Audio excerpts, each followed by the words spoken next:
Looking at Davis's essay here, is engineering a profession everywhere?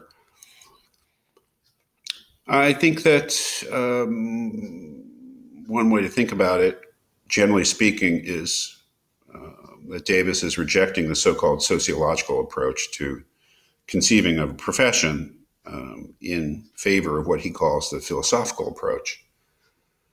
Now, that remains to be filled in, like what is the sociological approach and what is the philosophical approach and what is wrong with the sociological approach. I mean, there's a lot of truth in the sociological approach. The notion that, for instance, the so-called economic tradition within sociology that he says interprets professions as primarily a means of controlling market forces for the benefit of the professions themselves, that there's a lot of truth to that. That is a important part of a profession and the history of profession and the reason that an occupation like engineering might want to organize itself as a profession is because there are economic benefits, financial benefits to the practitioners if what they're doing is considered a profession.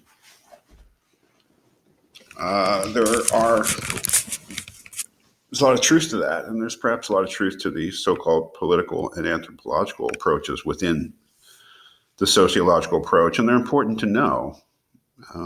They're reality, part of the reality of the what professions actually are. But ultimately, Davis thinks that they fail because they miss what he considers to be the real essence or the most important feature of a profession, which he thinks the so-called philosophical approach reveals. And I think that the short answer there about what it is that,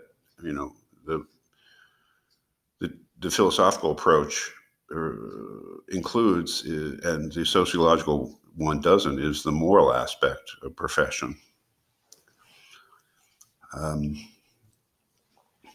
Without that, I think Davis is saying that you don't really have a profession without a special moral ideal that the professional takes on. He makes an interesting point somewhere about why certain occupations, let's say people with MBAs, business executives, police officers, why they actually don't go the extra step and try to organize themselves into a profession. And that's because there are burdens to being a profession. That is, there's more to it than just economic or political or social gain. There's also a obligation to be taken on. And the key to that obligation is that the profession, part of its moral ideal is that it holds itself to a standard that goes beyond, as he says, what is required by law, by market forces, and by ordinary morality.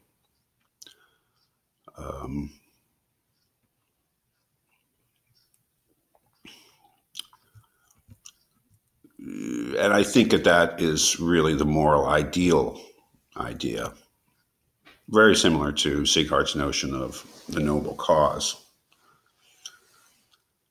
He says here, sorry, there's no pagination in this. It's kind of a pain. Perhaps I can be a morally decent person without actively serving any moral ideal, but an occupation cannot be a profession unless it serves one. That is quite similar to, I think, to Sieghart's idea of a noble cause. A profession serves its chosen moral ideal by setting and following appropriate standards for carrying on its occupation that go beyond what law, market, morality, and public opinion would otherwise require. The idea is that if you're just doing business in a non-professional way, then you have to obey the law. You're basically a business person, so you're doing what the market requires in the sense that you're doing something to actually earn a profit. Ordinary morality, actually imposes certain restrictions on what we do, and public opinion does too. The the professional goes further than these requirements, and unless the professionals recognize that they need to go further, that they have another standard that they need to abide by, then it's not really a profession. He continues and says at least one of those standards must be special, that is, something not imposed by law, market, ordinary morality, or public opinion. Otherwise, the occupation, the candidate profession, would remain nothing more than an honest way to earn a living. That is, that there has to be, the professionals, I mean, it is very close to Sieghart. They have to be interested in something more than money. They have to be interested in something more than abiding by the kind of restrictions on our behavior that everybody has to abide by in a society. They have to be doing something more. They have to be serving some more demanding ideal. You may ask what that ideal is. He actually does suggest it in his fleshing out his general definition of profession, which is up here, I guess, on page 8. There are pages in the PDF. Profession is a number of individuals in the same occupation voluntarily organized to earn a living by openly serving a moral ideal in a morally permissible way beyond what law, market, morality, and public opinion would otherwise require. And you could ask yourself, what is that moral ideal? See if we can find it.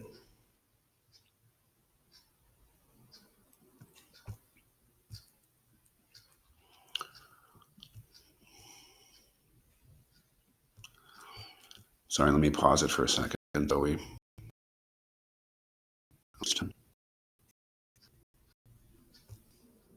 Yeah, excuse me. It's right here at the bottom of page 9, where Davis says, for most professions, stating the distinctive moral ideal, roughly, is easy. Physicians have organized to cure the sick, comfort the dying, and protect the healthy from disease. Lawyers to help people obtain justice within the law.